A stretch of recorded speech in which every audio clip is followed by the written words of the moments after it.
Hey, what's up, guys? It's Summer talking to you here.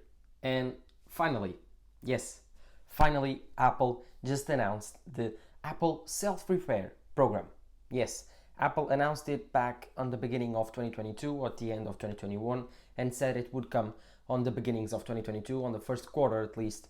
And now we are in April. They are a little bit late, but I can forgive them. Yes, finally we got the Apple self-repairing program. We got the kits that we will receive. We got the news, how it will work, and which devices for now are supported. And we got manuals. We got a ton of stuff. And I fixed it, already reviewed it, and told us that it was great. The one downside it is the fact that you have to pair it with a serial number of your phone so they can control the amount of parts that you send in each time. So it's easier for Apple to control, and they still have some type of control.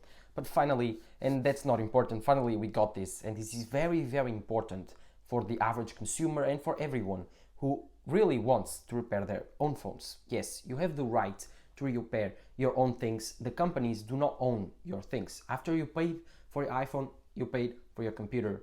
That's your iPhone, that's your computer. No company has the right to take from you the right of repairing your own stuff. So yes, Apple finally took an amazing step on forward and helping right to repair.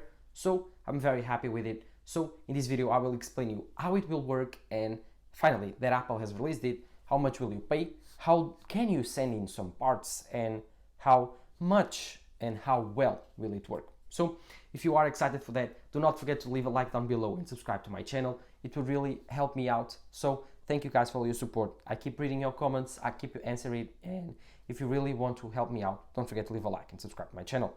So no further ado, roll the intro.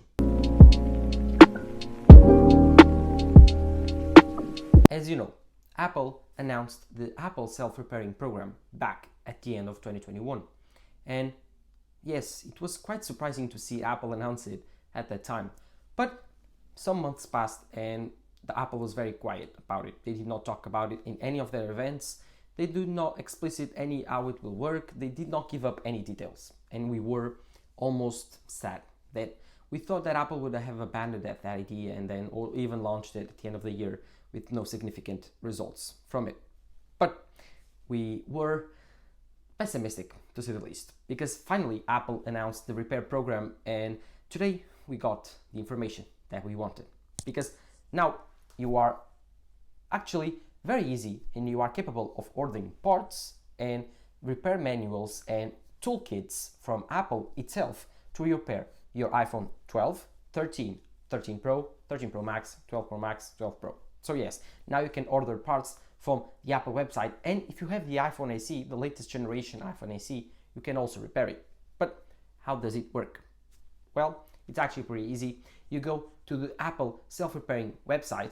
This is not as pretty as the other website. It looks way more enterprising look to it, but it's actually pretty cool. It's that website that I have back there. But this website is actually very easy to navigate. You have three menus. You choose whatever you want to. Then you choose open manuals, and then you have to read the repairing manuals that Apple has for the iPhone 12 Pro, 12 Pro Max, 13 Pro, 13 Pro Max. You read it, and after you read it, you order the parts you need. So if you need a battery replacement, you can order it. If you need a screen replacement, you can order it. And then Apple rents you a box, which is the kit itself. Apple rents you. They don't charge you extra for it. They just rent you. It costs you $50 to send in, and then you use the toolkit, you repair your stuff, and you send it back, and that's it. That's how it works. And it's actually pretty cool because Apple rents you their equipment, so you don't need to buy an expensive toolkit to work on this on the future. So you don't need to pay $300, $250 one time for your repair, which is pretty cool. Apple renting this stuff, it's actually very cool, and it's not normal for Apple to rent stuff. I really thought they would make you spend the extra money and pay you the $200 or $250 for the toolkit, but no, they rent you the toolkit for only $50, and then you can send it back, and you got it from a week, you repaired your device, and you send it back, no costs actually needed. So that's pretty cool, and now you can repair it. It's easy. You just go to the website, you look at your manuals, you choose the device. Let's take an example. My iPhone 13 Pro Max, I broke the screen. So what do? Well, I enter the Apple self-repairing program website, and then I choose self-repairing manuals. Of course, you can order parts already, but you have to choose the manuals. After that, you open the manual, choose iPhone 13 Pro Max, and then you order the parts. You first have to read how it works, what you have to do, what's the procedure, one to one point to another, and after you read it, you learn how to do it. Then you just order the parts that you needed. Of course, you have to input your serial number so Apple knows you are an Apple customer and you are not just buying Apple parts to sell it more expensive later. So Apple is having some type of control, and I do think it's necessary. Actually, I do think it's necessary. I do think that Apple is taking the right path on this, just because imagine if suppliers were just buying parts from Apple and completely emptying the supply chain just for parts and selling it for more expensive on eBay. Imagine that. So Apple now can counter that from asking you with the serial number or the EMA of your device, and then you can say, I want a screen replacement, and Apple will charge you a screen replacement for your iPhone. And now they know that your iPhone was screen replaced by yourself. Apple still recommends you, for most customers, for the average consumer, to go to an Apple store. They say it's easier, they say it will be well done, and it's better for your device at the end of the day, just because you are not as good as the experts that work at the Apple store.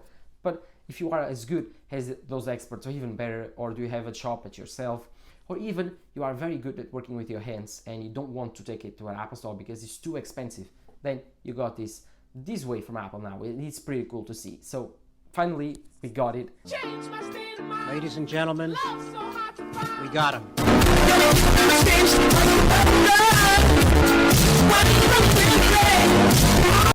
I'm sorry guys, that was pretty rough and pretty loud, but that was a joke while I was editing. My fault.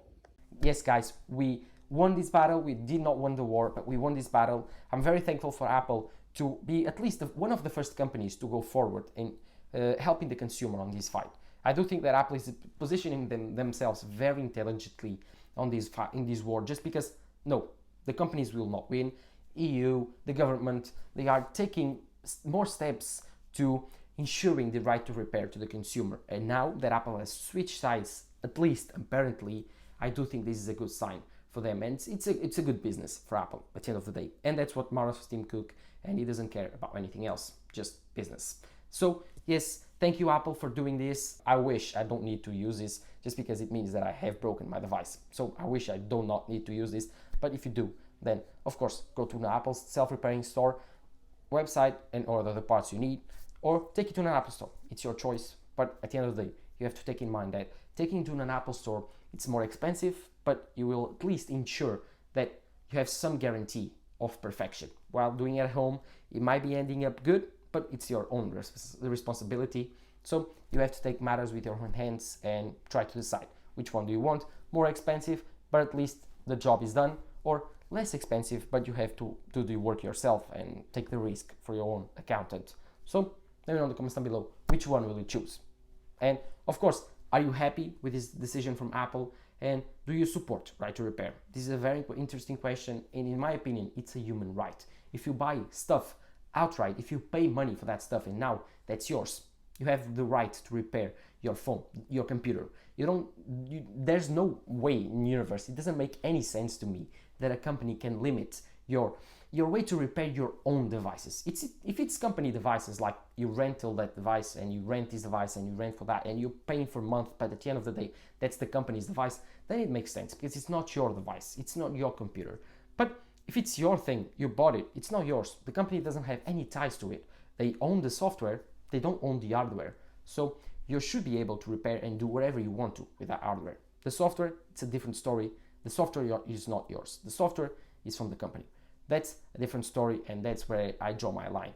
But of course, nowadays we are seeing a lot of problems with right to repair, even with Tesla, even with another automotive car makers, because they are thinking now, wait, if Apple does this to their phones and computers, then can go away with it, then why don't we do it to our cars? And that's pretty stupid, that's pretty sad, and we are going in the wrong direction if we don't do anything. Gladly, the government, the EU are stepping in. This is one of the few cases where I see that the government needs to step in, just because, in my opinion, I do not want to get political here, but I do think that the free market approach is the best way, just because the consumer will decide if a company's acts are the right ones.